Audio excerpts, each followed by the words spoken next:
సంవత్సరాల తరబడి ఎన్ని మందులు వాడినా మీ మోకాల నొప్పులు తగ్గట్లేదా? ప్రాణ పెయిన్ క్లినిక్ లో అత్యాధునిక చికిత్స. నమస్తే రమ్మగారు. నమస్తే జయ. ఏదైనా మంచి కథ చెప్పుకుందామండి. పూర్వం ఒక ఊర్లో వెంకటావధాన్ గారిని చాలా గొప్ప పండితులు ఉండేవారు. ఆయనకి చక్కటి 4 కుమారుల తర్వాత ఒక బహు చక్కటి కూతురు పుట్టిందట. వీళ్ళకి శారద అని పేరు పెట్టుకున్నారు. వీళ్ళ భలే తెలివిగలది, చాలా తెలివైంది. అన్నయ్యలు చదువుకుంటూ ఉంటే ఇంట్లో అవి విని పిల్ల కూడా వచ్చేసేది. అంత తెలివైంది. పిల్లకి 9-10 ఏళ్ళు వచ్చాక ఈయనకి చక్కగా చదువుకున్న పిల్లకి మంచి అందమైన వరుడు కావాలి, మంచివాడు తెలివైన వాడు కావాలని బాగా వెతికి సంబంధాలు 10 ఏళ్ళకి చేసేవాళ్ళుగా 12 ఈడేరే లోపల వివాహాలు చేసేసే కాలం అన్నమాట. వెతికి దూర గ్రామంలో ఒక సంపన్న గృహస్థు గారి కుమారుణ్ణి చూశారు. ఆయన మహాపండితుడు, సంపన్నులు. పిల్లవాడి పేరు సూర్యశాస్త్రి. ఎంత అందమైన వాడో, 16 ఏళ్ళ వాడు. మహా అందంగా ఉన్నాడు, కుమారస్వామి వల్లే ఉన్నాడు. ఆ అందానికి పడిపోయి ఈయన పిల్లనిచ్చి పెళ్లి చేస్తామని సంబంధం కుదుర్చుకున్నారు. చక్కగా వివాహం అయింది. పిల్లకి 10 ఏళ్ళు, పిల్లవాడికి 16 ఏళ్ళు. వివాహం అయింది. అప్పుడే పిల్లని పంపరు కదా, ఉంచుకుంటారు వాళ్ళ దగ్గరే. ఒక 4 సంవత్సరాల పాటు ఆ పిల్ల అప్పుడప్పుడు అత్తారింటికి వచ్చేది. కానీ ఆ పెద్దగా దూరం కూడా 1-2-3 సార్లు అమ్మాయి వచ్చింది ఏవో నోములు తీర్పించడానికి, లేదా వాళ్ళ అమ్మ వచ్చేది, కుర్రవాడి తల్లి. పెద్దగా భార్యతో అతనికి స్నేహం ఏర్పడలా, చూడలేదు కూడా పెద్దగా. ఒక 4 సంవత్సరాల తర్వాత పిల్ల పెద్దదైందని ముహూర్తాలు అవి పెట్టుకోవచ్చని వాళ్ళు చెబితే బయలుదేరి పిల్లవాడు వచ్చాడు. కుర్రాడు వస్తే వాడు అందానికి వీళ్ళు అసలు ఎంత మైమర్చిపోయారు, ఎంత బాగున్నాడు. అయితే ఏమైంది, భోజనాలకు దేమో కూర్చున్నారు, మాట్లాడుకుంటుంటే వీళ్ళు బావమరుదులు 4 బాగా చదువుకున్నవాడు. సూర్యశాస్త్రికి విద్యాగంధమే లేదు. అతని తండ్రి పెద్ద సంపన్న గృహస్థు, పండితుడు. ఆయన శాస్త్ర చర్చల్లో అక్కడ ఉండేవాడు. అతని కొడుకుని చదివించే ప్రయత్నం ఆయన చేయలే. ఉన్నాయి వాళ్ళకి సంపదలు, పెద్ద చదువు మీద ఆసక్తి చూపించలేదు పిల్లవాడు, వదిలేశారు.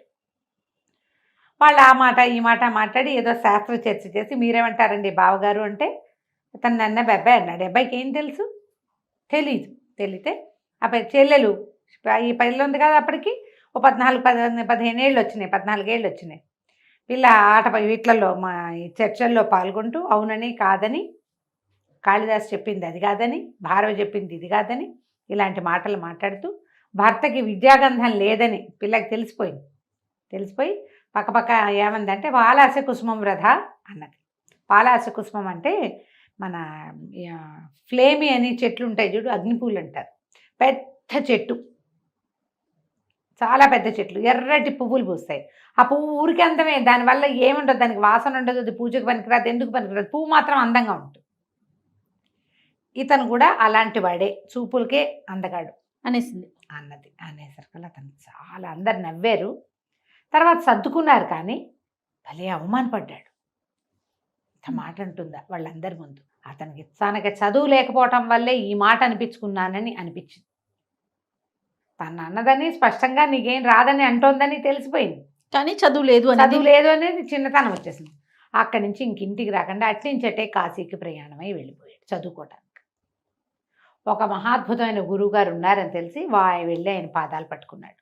నన్ను చదివించండి, నాకు విద్యాగంధం లేదు, చదువుకోవాలి, చదువే ఇంకా నాకు రెండోది లేదు అనేసరికల్లా ఆయన అన్నాడు, చక్కగా ఉన్నాడు, చూపులకు బాగున్నాడు కదా, సరే ఏమిటో ఇంత హైరాన్ ఏమిటయ్యా, నిదానంగా చదువుకుంది కానంటే, కాదండి చదువు తప్ప నేను రెండో పని చేయను, చదువే కావాలి నాకు అనేసరికి సరే పద లోపలికి వెళ్దామన్నాడు.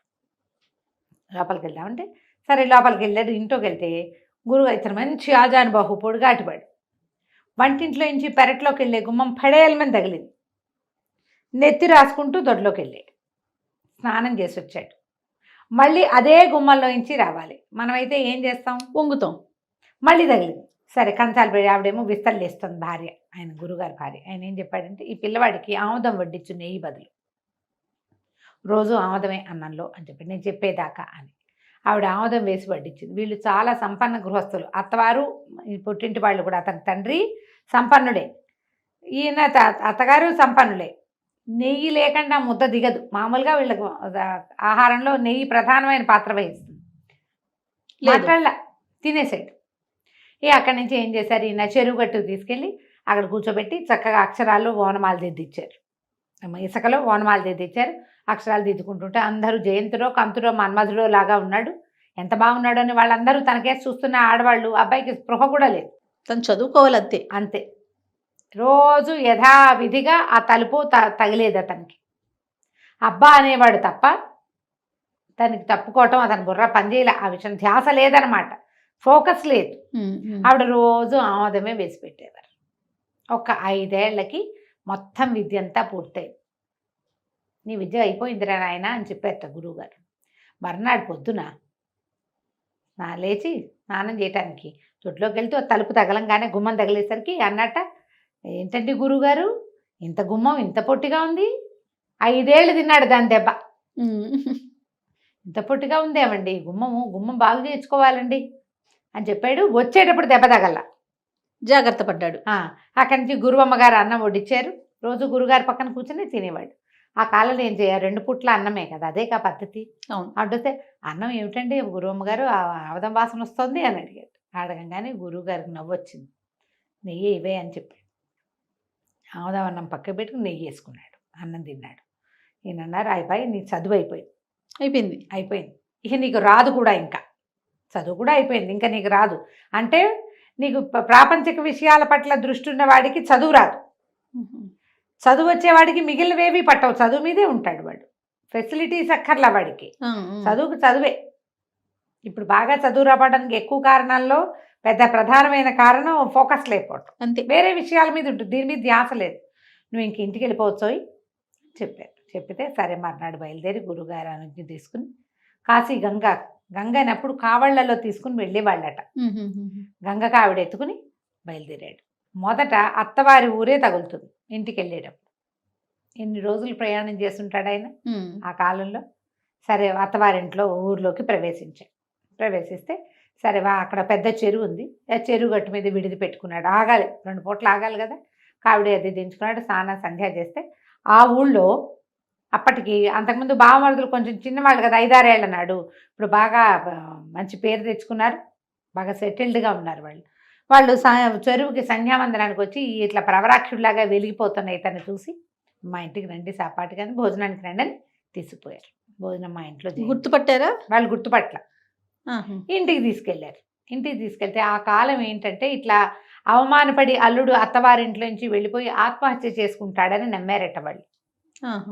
చుట్టుపక్కల వాళ్ళంతా ఆ భర్త అప్స్కాండ్ అయిపోతే పిల్లని ఇట్లా అలంకారం చేసుకొని ఇస్తారని ఆసెమ్మ ఓసెమ్మ అందరూ బుగ్గలు నొక్కుకుంటున్నారని పిల్లకి శిరోముండనం చేయించేసేవారు శారదకి. అయ్యో, అతను ఎక్కడ ఏమైపోయాడో వీళ్ళకి తెలియదు. అయితే ఆ విస్తళ్ళు వేశారు. ఆ అమ్మాయి వంట చేస్తోంది, వడ్డం చేయటానికి వచ్చింది, తల మీద వస్త్రం వేసి. సరే ఏమైందట, చారు పోసింది చేతిలో. చారు పోస్తే చారు ఘుమఘుమలాడుతోంది. ఘుమఘుమలాడాల్సిన చారు ఘుమఘుమ లేదు, ఎందుకంటే అందులో ఉప్పు లేదు. ఈయన అన్నట్ట చారు సమ్మిశ్రితం, శ్లోకం పూర్తిగా గుర్తులేదు నాకు, ఏమంటారు దాన్ని, మన అల్లము అవి వేసున్నాయి, కొంచెం కించిన లవణం చేతి ఇంకొద్దిగా ఉప్పు ఉంటే బాగుండేది, పాలాస కుసుమం వృధా అన్నాడు. ఎట్లా పాలాస కుసుమం అందంగా కనపడుతుంది, అన్నీ ఉంటాయి కానీ దానికి వాసన లేదు, కొంచెం ఉప్పు వేస్తే పాలాస కుసుమం లాగా వృధా అవ్వకుండా ఉండేది ఇది అనేసరికల్లా అని అమ్మాయికి వేసి చూశాడు. భార్యను చూస్తే జాలేసింది అతనికి. తను లేచి వెళ్ళిపోవటం వల్ల అవమానపడి అల్లుడు వెళ్ళిపోయాడని అమ్మాయికి జుట్టు లేకుండా పాపం దానికి తెల్ల బట్టలు కట్టించి వెలుగులేని జీవితంలో ఉంది. జాలేసింది కానీ ఆ లోపల అవమానపడిన ఉడుకు పోలేదు ఆయనకి. వాళ్ళ ముందు తనను అవమానపరిచిన వేడి పోలేదు అని ఈ మాటలన్నీ ఆ అమ్మాయి మొహం కేసి చూసేసరికల్లా ఆవిడ కూడా ఆ పాలాస కుసుమం వృధా గుర్తొచ్చింది. ఓకే, తేరిపారు చూసేసరికల్లా గబగబా పరిగెత్తుకుంటూ వెళ్ళిపోయింది, గిన్నె లోపలికి పుచ్చుకుంది. వాళ్ళ అన్నయ్యకి ఎగసాడు, శారదా చారు గిన్నెదే అమ్మ, వెళ్ళిపోయావు లోపలికంటే మీ బావగారేరా అని చెప్పింది లోపల నుంచి. వాళ్ళు ఆశ్చర్యపోయారు. ఒక్క అక్షరం రానివాడు ఇంత జ్ఞానిగా చెప్పటం ఏంటి, ఇంత జ్ఞానం, ఇంత పండితుడు అవటం ఏమిటి, ఎంతో ఆశ్చర్యపోయారు. అక్కడి నుంచి వాళ్ళ అమ్మా నాన్నలు కూడా రప్పించి తర్వాత శుభముహూర్తం పెట్టి ఈ జుట్టు కొంచెం పెరిగాక అత్తవారింటికి సగౌరవంగా పంపించారు. భార్య అన్న ఒక్క మాటకి అవమానపడి చదువుకున్నాడు. పండితుల కాలం. అది ఇప్పుడు ఏమైనా పెళ్ళాన్ని చెంపలు వాయి కొడతారు, అంతేగాని తమ పద్ధతులు మాత్రం మార్చుకోరు. మార్చుకోరు. అవును రమ్మగారు. ఇప్పుడు ఆయన తమ పద్ధతి మార్చుకున్న జీవితమే మారిపోయింది చూడు, ఎంత అద్భుతమైన వ్యవహారం కదా. కథ కంచికి మనం ఇంటికి. చాలా బాగుంది రమ్మగారు, సూపర్. నమస్తే. నమస్తే. సుమన్ టీవీలో మీ పర్సనల్ అండ్ బిజినెస్ ప్రమోషన్స్ కోసం కింది నెంబర్కి కాంటాక్ట్ చేయండి.